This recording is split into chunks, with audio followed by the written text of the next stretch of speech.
Hello, it's July the 15th. Welcome to Renew Every Morning. I'm Paul Anderson-Walsh, and today we have the latest in our series, Postcards of Grace. These little vignettes of characters that we're looking at in the Old and the New Testament to see what we can mine about the life of grace and perhaps profoundly, I guess, learning love on the job. And our character today is a character called Tabitha, also known to us as Dorcas, and she is the seamstress of good works. The woman, if you like, who wove her life into others. And this lady is someone I've always been fascinated by. Tabitha, also called Dorcas, of course, she's not an apostle, she's not a preacher, she's not a public leader, and yet she's the only woman, one of the ones I think of, that is named in the New Testament that's explicitly called a disciple. I can't think of another one actually apart from Tabitha. So there's something very significant about this lady. She's the only one who's explicitly called a disciple. If you can think of another one, do let me know, but I can't think of one off the top of my head. Now, she lived in a place called Joppa, and that was a coastal town, which of course is rich in symbolism. It's the place that Jonah once fled from God. Do you remember when Jonah was on the run, the fugitive of God? That's where he decides to hide out. And it's the place where Peter would soon receive his vision that shattered all his boundaries.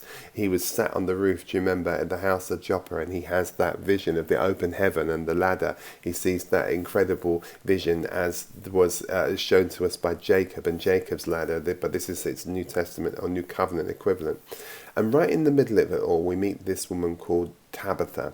And as I say, her name is stitched into the gospel with every single garment she made. She's a seamstress, she's a clothes maker, and it's a beautiful story. You see, there are people, aren't there, that have what seem to be kind of a humble, behind camera, off-stage roles, and we kind of wonder whether or not those stories ever reach prominence. And here is a lady who just simply stitched and sewed her way into the new covenant here, into this great story of ours. It looks as though she'd been converted in the revival of Philip. Philip's ministry was a hoot. I mean, you'll remember all of that and the whole story about Simon Megas and all the hoopla and all the rest of it. But Philip was one of the greats who came from the original group in Jerusalem. But as I say, she didn't pick up a pulpit, she didn't pick up a Bible, she picked up a needle and thread.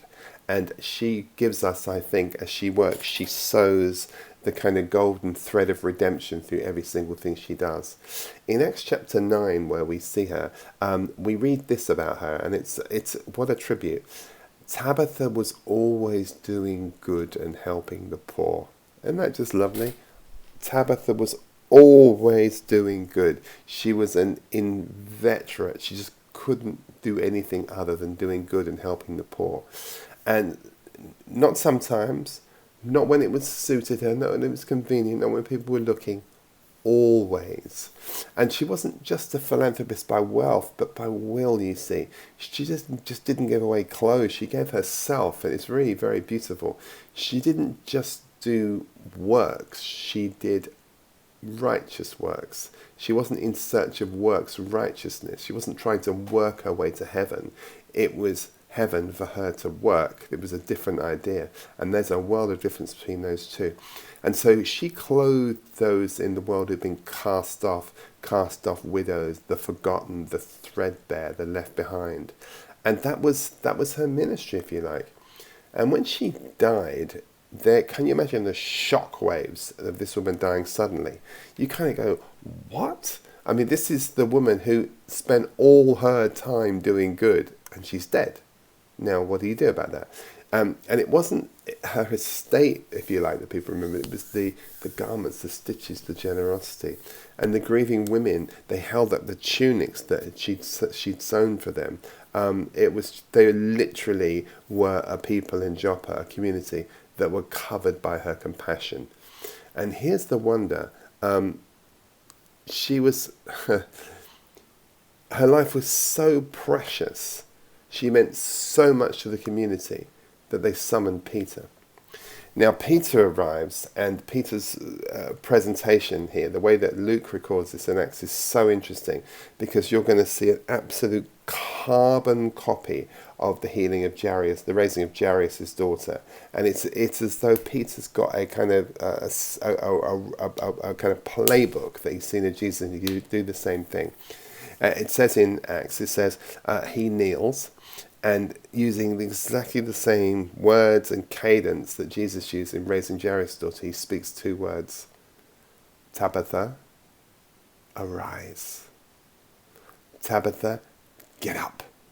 And it's very powerful. So Jesus said that, do you remember in the text in the New Testament, Jesus says to the little girl, Talitha kum, little girl, I say to you, arise. Now, Peter now is walking in the authority of his master. Peter now is functioning as Christ. You'll remember, won't you, earlier on in Acts, they said that they used to just bring their sick and their lame out into the street in the hope that somehow even Peter's shadow would pass across them and they would be healed. But now Peter has come into the room, and he comes in fully embodying the Christ as him space, and he literally mimics, literally imitates the very same miracle. Tabitha, arise. It's absolutely amazing, and life comes straight back to her. It returns back to her. Ping! She opens her eyes, she sits up, and her resurrection becomes the talk of the entire town. Many believe. The place goes crazy, and the hidden life becomes now this great herald of grace. And there's a real quiet beauty here, though, isn't there? Because Tabitha's ministry was hidden. It was gentle. It was domestic. It was not on show. It was not the big thing. It wasn't the big set. There was no shtick. It was just a needle and thread. And yet it was so deep and so woven into the community at Joppa that her absence literally broke the city when she died. She was mourned, she was missed, and she was remembered. Not for her speeches, but for her stitching. And that's the thing. Her name, by the way, means gazelle, a creature admired in those days for great beauty and grace. And truly, she moved through life with an elegance of the spirit. Now, she reminds us of a few things. She reminds us, number one, and I hope we hold on to these things, you don't have to be a star to shine. Number two, you don't have to be on the stage to be seen by heaven. And number three, you don't have to be loud to be legendary. And those things are worth us bearing in mind, I think. Tabitha didn't raise her voice, but she raised others. Tabitha is one who almost weaves love into every stitch. And that kind of grace doesn't die easily. So our renewing thought, how we finish today, very simply. Tabitha was a woman of unconscious, perhaps, of how magnificent her work truly was. But God saw it, and God remembered it, and pulled her through himself with the golden thread of redemption. When Peter said, Tabitha, arise.